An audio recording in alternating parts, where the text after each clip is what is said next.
Hey everybody, this is Chris with Overclockers Club. I've got a cool new case here from Be Quiet.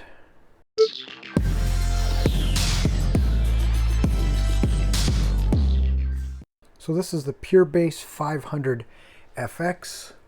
It's the first case I've seen from Be Quiet that actually has some RGB effects going on. And it looks like we've got a little bit of damage to the box, so hopefully the contents are untouched. Okay, so looking at the technical data on the side of the box here, so motherboard compatibility, we've got an ATX, micro ATX, and a mini ITX. This is a mid-tower PS2 ATX, that's your power supply. I actually have a Be Quiet power supply that we'll be using in the system build. So it's 450 by 232 by 463 millimeters.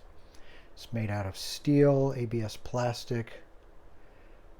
Let's see, weight 9.2 kilograms gross. I/O panel. Okay, so we've got one USB 3.2 Gen 2 Type C, one USB 3.2 Gen 1, and then an HD audio LED switch button. PCI slots up to 7 there you can use. Drive bays up to 4, 2.5-inch bays, and up to 2 3.5-inch for your hard drives. Pre-installed fans. So in the front we've got 3 120 millimeter fans that go up to 1700 RPMs. They're the light wings.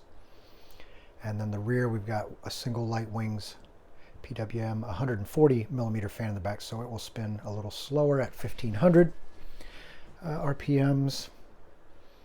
So the minimum, okay, so this is basically what you can put up front. You can put two 140s or three 120s.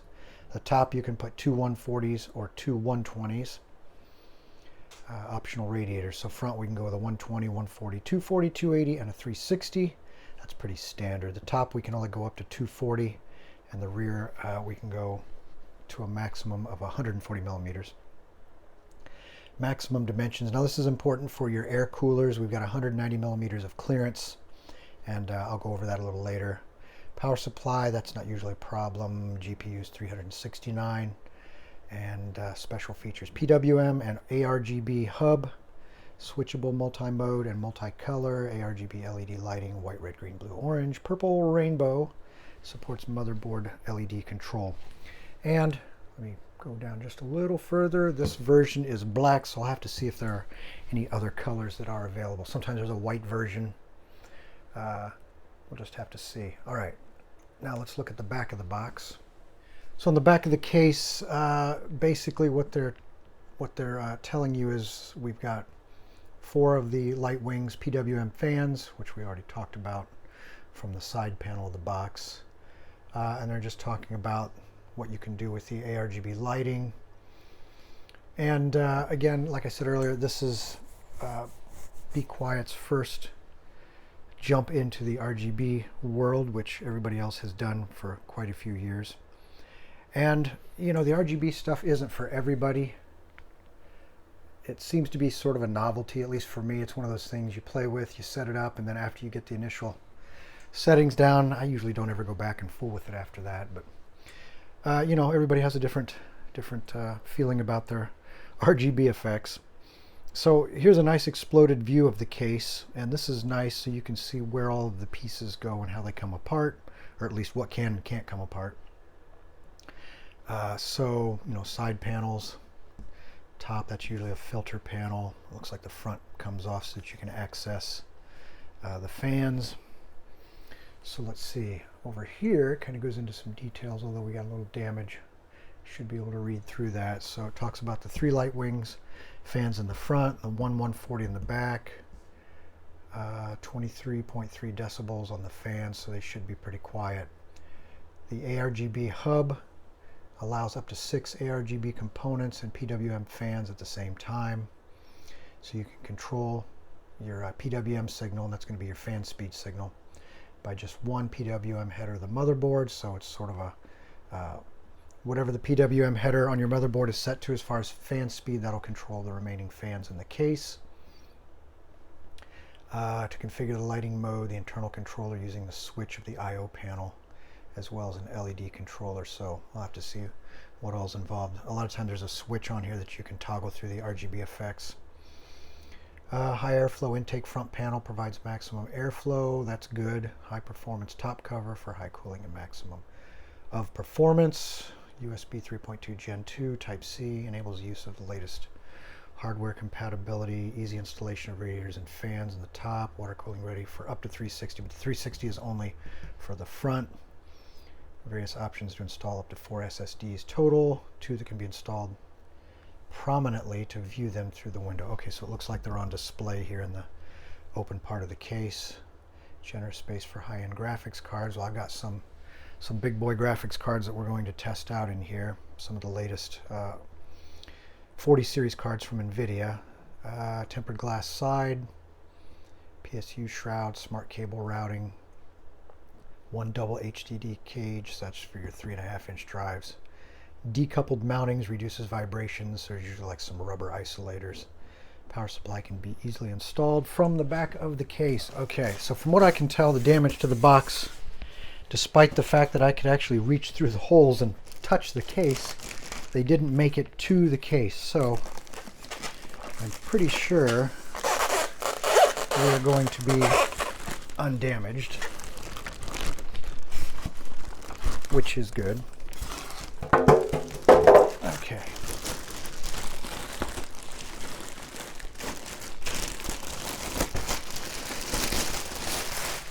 All right, now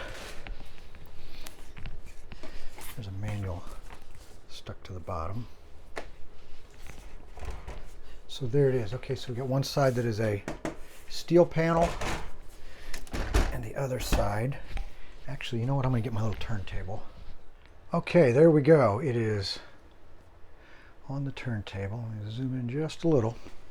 This just makes it a lot easier to show off what's going on with the case. Okay, so first impression is this is really nice. This is a nice, clean looking case. Of course, there's plastic on the glass here. It's on there so well you almost can't tell. I'll get that peeled off here a little later. So now we've got a solid side panel that's pretty much frameless. Well, it's not pretty much, it's completely frameless. And on the back, there's the 140 millimeter rear fan, your 7 PCIe slots. It looks like we do not have any provisions for a vertical GPU, and that's fine.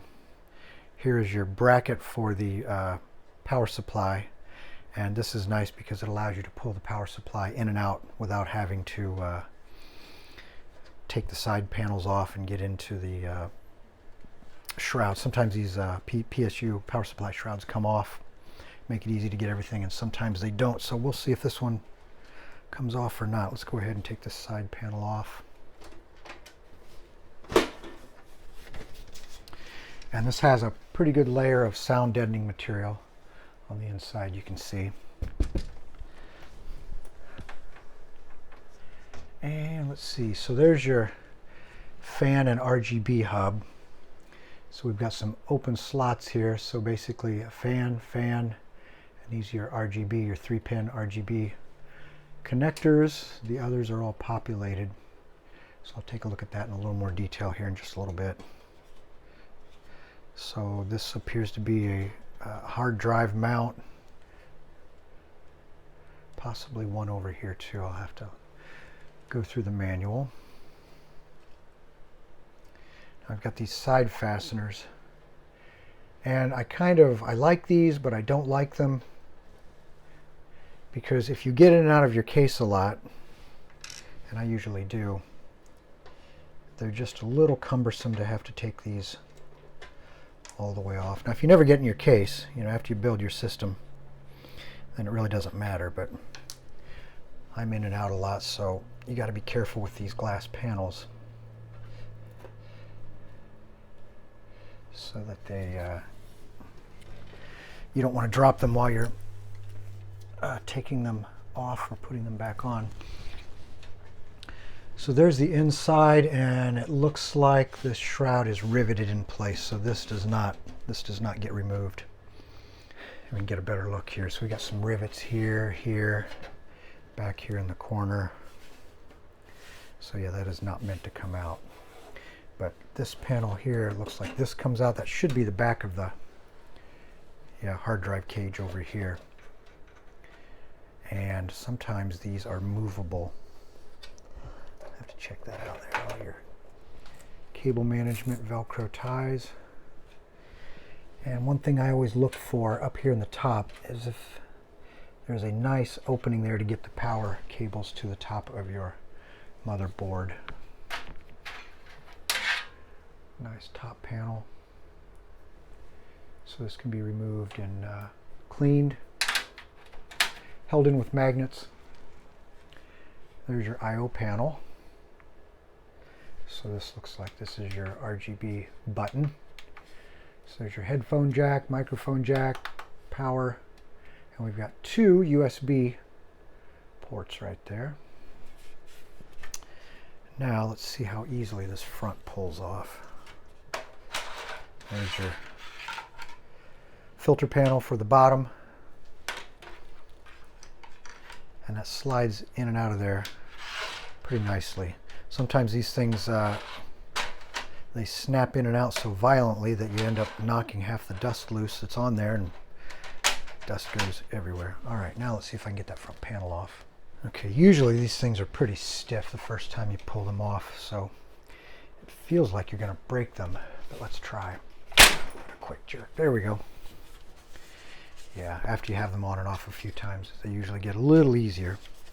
So this is interesting. Here's your contact pad for your RGB, so we don't have a cable that's tethered. This is not tethered to the case, which is nice. A lot of times you'll have a wire or a cable and you'll have to unplug it if you want to take the front panel all the way off, but these should be, these are spring-loaded pins right there. So that's how you get the power to your RGB effects on the front of the case. Okay, so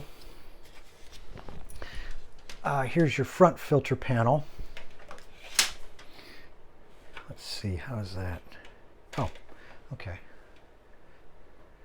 Okay, very nice. So there's some slots over here that these tabs go in, so you just sort of rotate it off like that. So that'll be easy to clean, easy to keep clean. There are your three 120 millimeter fans. Now you can either get three 120s or two 140s in the front.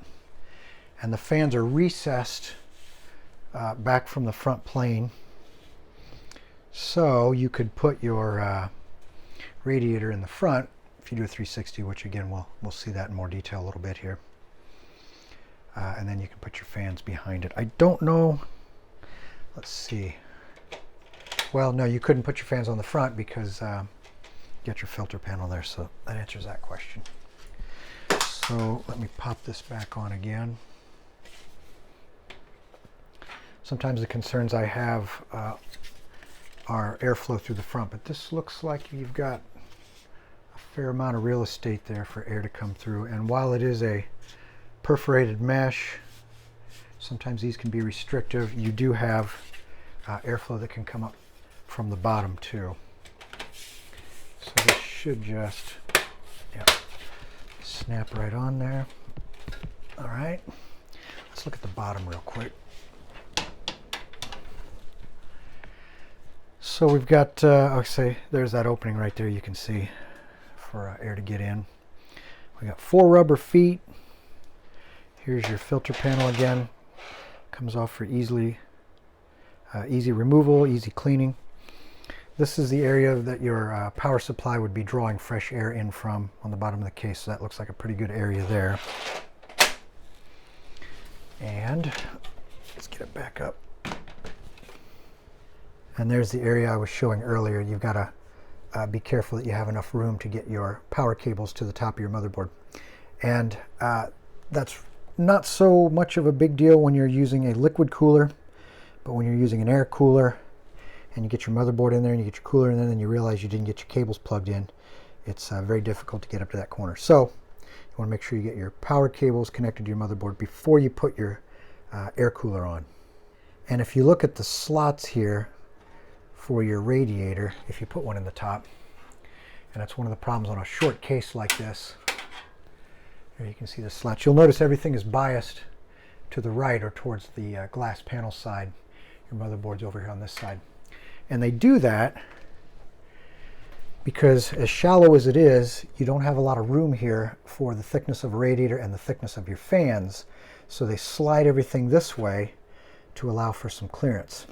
Now another thing I like here, they sort of have this shroud right here that sort of hides your wiring that's going to come from behind the motherboard tray and connect over here on the side of your motherboard. So that's a nice way to sort of minimize your cable clutter. And we've got 3 nice openings down here for any cables that need to feed up from the bottom, particularly your graphics card cables. And we'll see that here in a little bit. All right, let's take a quick run through the manual. Looks like this is in several languages. So there's the specification section that I already went through on the back or the side of the box. And unless you need another nap, I'm not going to go through this again because we already covered all that. There's a nice exploded view. Again, that's helpful so you can see where all the components fit relative to each other. Here's your fan coverage. We already talked about it, but I know a lot of people ask that question, so we'll go over it again. So the rear of the case, you can go with a 120 or a 140. Top of the case, you can go with 2 120s or a single 140.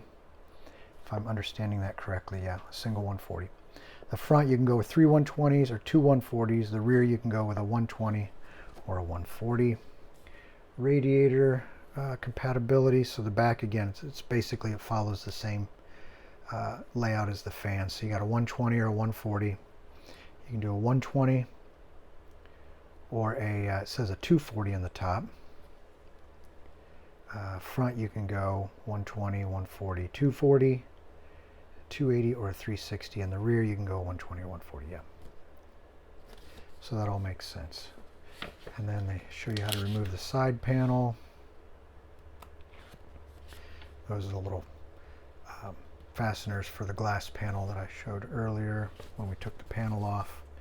Here's how you access your front filter panel. Just shows that lifting from the bottom.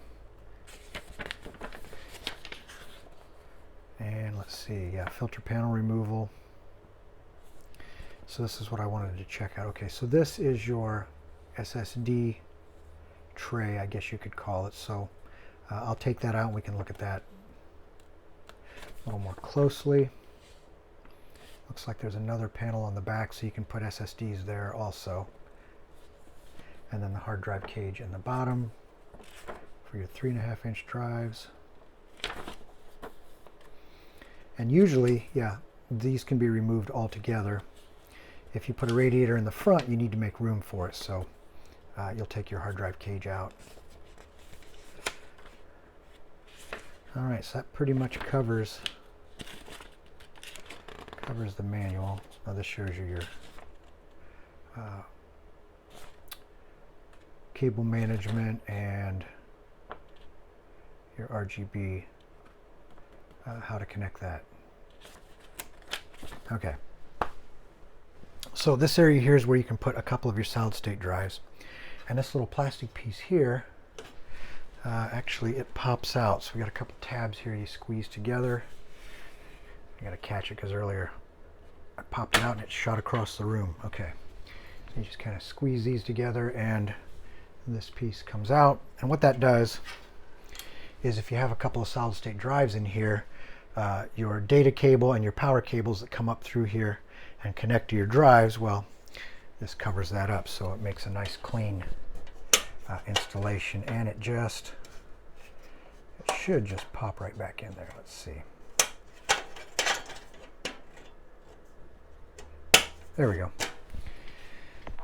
And that covers up the cables. And then the entire panel here, zoom out a little, the entire panel comes out with a single fastener. So this is nice. You unscrew this, tilts back. You got to get the wiring out of the way a little bit there. But this whole thing comes out, and a couple tabs right there that go into these slots at the bottom. Right there and right there. So you can attach your drives if you want. Makes it easier to work on when this is not in the case. Now I've pretty much switched over to using NVMe drives mounted directly to the motherboard, which I think is the trend. I don't know that your 2.5-inch drives will ever really go away, but that's what I do. And these screws are in there pretty good. So Yeah, that one's a little tight. All right. So this is your hard drive tray. Okay, they kind of tuck your cables. Tuck your cables in there. So these are the cables that will connect to your motherboard. So these are your power switch, power LED. There's usually a reset and a power in here somewhere. I don't see them. Anyway, there's your SATA connector for power to your hub. There's one of your USB connectors, audio. This goes over to the fan hub on your motherboard to control the fan speed. There's a USB connector, and then there's also your RGB effects. This is a 3-pin connector. One thing I want to say on this connector right here, if you look at it closely, it looks like it's symmetrical. And I say this on every case review because it's important to note that it looks like you could flip this over either way and it wouldn't matter, but it does only go in one way. So if you force it, it will go in the other way, but you don't want to do that. So basically, get a flashlight if you have to, shine it down on the connector on your motherboard, and make sure this one side here is actually a little thicker than this end here. So again, like I said, it looks like it's symmetrical, and I don't know why they would do that, but it does only go in one way. Okay, back to the hard drive cage. So I got these 2 screws loosened. I did check on the bottom. Sometimes there are an additional screw or 2 on the bottom, but there are no screws, so it should just be, let me pull on this. Should just pull right out. There we go. And when you look at the bottom, you can see it just has these tabs that fit into some slots in the bottom of the case there. All right, so let's swing this around. Okay, now to the point I was making earlier about if you put a 360 millimeter radiator in here, you need room for your fans. So you have to take the hard drive cage out and get it out of the way in order to open up that space right there. So you might think that if you put a 360 millimeter radiator in the front that you can't have your hard drive cage here, so you won't be able to use any 3.5 inch drives. Well, that's not actually the way it works. If you look, there are 2 sets of slots here. So your hard drive cage, if you want to put a 360 millimeter radiator in the front, your hard drive cage pulls out, you shift it over, that's why we have a second set of holes over here. Shift it over and then you can push it back in, and I'll show you how that works by switching it right here for you. So normally it's up front like that, but if you put the 360 in the front, you need that space for the fans. So you slide it over and push it in. There we go. And then once you tighten your screws back up, you can see now I have the extra clearance that's necessary for the fans when you use a front 360 radiator. But since I won't be using these drives at all, I'm just going to take this out altogether and not use it. And earlier I showed how you could put your solid state drives on this bracket, but there's actually a space right there for an additional one. And you know, it almost looks like there's room down here. There's no bracket for it, but it seems like there's plenty of room to put a couple more of your 2.5 inch drives down there, but they do not include any kind of provision for that. So this is how this is removed. Looks like I'd have to unplug everything to really get it out all the way, and I really don't need to take it out at this point, so I'm going to leave it in for the moment. I guess you would have to take this out if you're putting a cooler on. You need to get to the back of the motherboard for your bracketry that installs from the back of the motherboard, unless you do that before you put the motherboard in. And in that case, you could leave this intact, but for now I'm just going to leave it in there. Okay, so I think we're ready to do the system build, but my first impression is I really like this case. It's very nice. The fit and finish of all the components are nice, and that reminds me I need to get the plastic peeled off of here, but I'll do that here in a moment.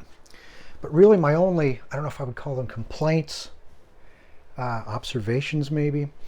I would have put a second USB 3.0 port in here. There's plenty of room to do it.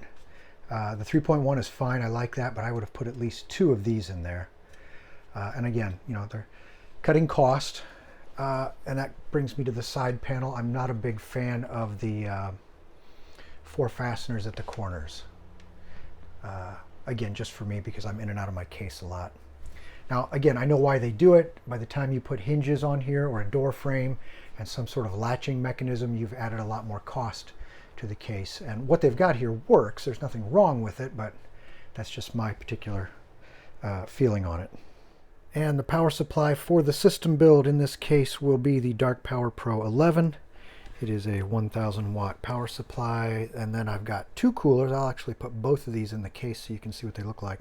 This is the Pure Loop 2FX, the Pure Rock 2FX. Those are both reviewed in a separate review.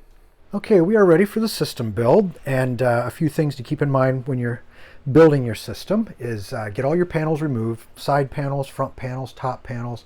Now this particular case, it has this that is removable, but you can't really remove the entire top section. Some cases you can, and it really makes it nice for accessing the top of the motherboard for getting cables and things like that plugged in. But get everything stripped off the case and sort of plan it out. You can save yourself a lot of time and a lot of headaches if you take your time and plan your build out before you really tear into it. One thing to keep in mind is your power supply. Now you can always remove your power supply later, but it's nice if you plan out which cables you need, get them all plugged in. If you think you might need an extra SATA cable later, just get it plugged in and then tucked away, because it's a lot easier to do it now while you're building the system than it is to try and get in there and get cables plugged in. It's a real pain. Plan out your fan strategy, which fans you're going to need, get your cables routed, solid state drives, things like that. A little bit of planning now will save you some headaches later.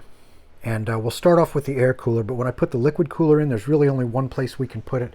That's going to be right here against this, the back of this panel right here, because there is no room in the front. Some cases have a little bit of room, but there's no room in the front to put any fans or a radiator there. So everything is going to happen right here in this area. And the top, unless you have a smaller 240 millimeter radiator, we're not going to get the 360 in there. It has to go in the front. Okay, so it is all powered up and running. I have the RGB effects turned off. You can see the power button is lighted. Now it just stays the same color all the time. And I have the glass panel off because there's so much reflection you can't see what's going on inside. So we'll just leave that off. But you can see there's plenty of room in there for the air cooler. And earlier I was talking about planning ahead. If you're using an air cooler, you need to get your connectors back here for the power to your motherboard. If the motherboard has those connectors, you need to get those plugged in before you get the cooler mounted, because it's really hard to get your hand in there, especially if you have large hands. It can be a real pain. Okay, so the other thing is this power supply here is long enough and it takes up enough room that any extra cables you need to stash, there's not a lot of room for it. So if you're going to use your hard drive cage down here for your 3.5 inch drives, it's going to be a little tight. Okay, so let's push the button here and see what sort of lighting effects. Okay, so there's the first push. Looks like it's just a solid color. You can see that. And then we'll hit it again. I don't think that did anything. Let's try one more time. There we go. So there's sort of a chasing effect there. Now the fan for the cooler here is plugged into the fan hub on the back side so that everything is synchronized. And then that fan hub plugs into the motherboard down here to one of the RGB headers. That way everything is controlled and synchronized through the fan hub or the RGB hub. So there's some nice effects. So there's solid red.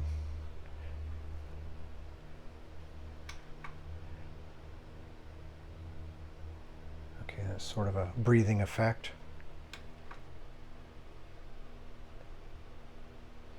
So it looks like it's the same type of effects that you cycle through, just with different colors. So there's green. Keep going, we should have blue. We got blue next. So there's blue. Cycle through that. Okay, this is orange. It might look a little washed out. The colors are not as good on the camera as they are in person. But that sort of matches the Be Quiet colors of orange and black, and it looks really nice. So there's the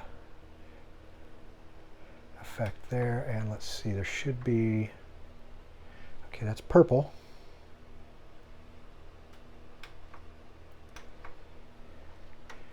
And let's see what else. There's the rainbow.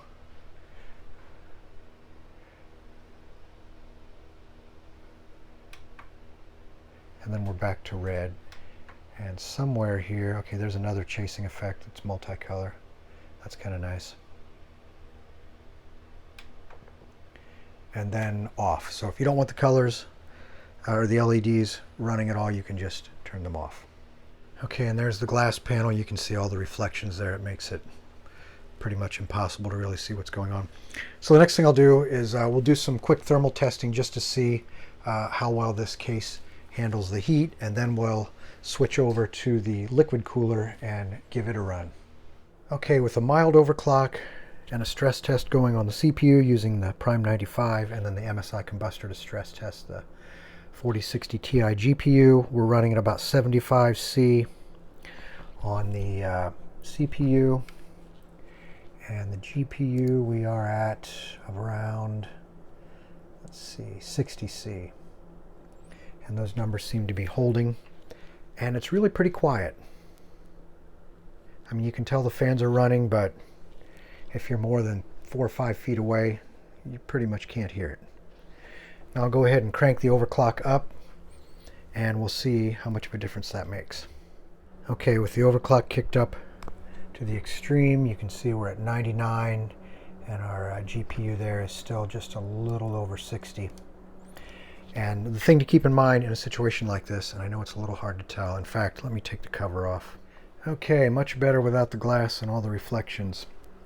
Okay, so what I want to point out, actually there's quite a bit of air coming in from the front. That's nice cool air. Okay, anyway, what I want to point out is your graphics card here, depending upon which graphics card you're using and what the configurations of the fan or fans are. You got a lot of heat here that's coming out of this fan, and it's getting sucked in immediately by this fan, and of course you're trying to keep your fin stack cool so you can keep your CPU cool, so that kind of works against you there. And there's no real easy way around it with this type of graphics card and this type of cooler here in this particular setup. I suppose you could make some kind of a shroud here to cover that area and keep the heat, but yeah, that's not really going to work out too well probably. But anyway, it's just one thing you need to keep in mind. And again, you know, you're probably not going to be, stressing your CPU to the max while you're stressing your graphics card to the max. So it's probably not that big of a deal, but it is something to consider. All right, so now I'm in the process of getting the liquid cooler in there. I got the air cooler removed, and the radiator will go in the back here. And I took the fans off of the radiator. There are 3 of the 120 millimeter fans. Since they're RGB fans and they really need to be shown from the front, there's no sense adding them to the back of the radiator. So I think I'll put them in the top. There's room for 2, so we'll see if you can see the RGB effects through the top. And the radiator is installed and everything is powered up. Now I did take the 3 fans that come with the radiator, and I put 2 of them in the top. Now I didn't realize, or I guess I'd forgotten, that there are some RGB effects that actually can be seen from the back side of the fans. So I could have put all 3 fans in the back here and they would have looked just fine. But as it stands, I put the 2 fans in the top, and I will end up with a 3rd fan that I don't use. And I ended up using the fan hub that comes with the radiators. That way I could get the pump here plugged in for the RGB effects. It would be synchronized with everything else, as well as the 2 fans on top. And you can see it's a little more dramatic when the lights are out, but you can see that the RGB effects do show through the top. So now I'll go ahead and get the glass side panel put on, and we'll do a real quick thermal run. Okay, we've been running for a while here, and we're holding it around anywhere between 65 and 67 degrees Celsius on the mild overclock, and the GPU is around 65, 66 degrees Celsius also. So what we'll do here is we will go ahead and crank it up to the extreme, and one of the things we'll notice is the fan speed picks up, and you can hear it a little more, especially because I have the two fans in the top, which I didn't have with the air cooler. So you can definitely hear those fans when they pick up speed, which is of course to be expected. Now the other thing to keep in mind is when your radiator is inside of a case, you have airflow restrictions from panels and filters, things like that. So a lot of times the numbers will run a little bit higher than they will when I have a test system out here and I'm testing out in the open and there aren't any restrictions for the fans moving air through the radiator. So you can see we're definitely moving up here, still below 100. Our GPU is staying around 65, 66. So I'll come back and check this out in a little bit, but my guess is it'll stay right around that number. And the numbers are still about where they were earlier. We're in the low 90s there, right around 92, 93 Celsius. Now I got the glass panel off here, and you can definitely feel the heat coming into the case from the radiator. There's quite a bit of heat still coming in from the graphics card. And the fans on top, I actually have those positioned so they're pulling air in from the top and moving cool air into the case. And I can feel the cool air blowing down. I don't know if it really makes it all the way down to the graphics card or not, but they should help with getting fresh, cool air into the case. All right, so we can wrap this up here. I will say I'm impressed with the way Be Quiet has executed the RGB. Sometimes RGB can be a little over the edge, and I think they've done a really nice job here. Plus you have the ability to turn it off altogether if you don't like it. And when you combine that with the RGB effects of the fans and the pump housing there, it makes for a really nice package. So we have the typical Be Quiet quality, fit, form, and finish is always top notch. And then when we come over here and look at the pricing here on Amazon right now, this is going for $119, so just a tick under $120 for this case. It looks like there's a little bit of a discount on there too currently. So I think that's a pretty decent deal for a nice little case like this. And really the only thing I didn't like about it was the glass panel that has the individual fasteners at the corners. I mean, like I said, I know why they do those things for cost savings. And if you don't get in your case very often, it's really not that big of a deal. So I guess since I like the RGB effects and the overall fit, form, and finish of the case, I would still give this the Overclockers Club Gold Award. So this is Chris with Overclockers Club. Thanks for watching, and don't forget to subscribe.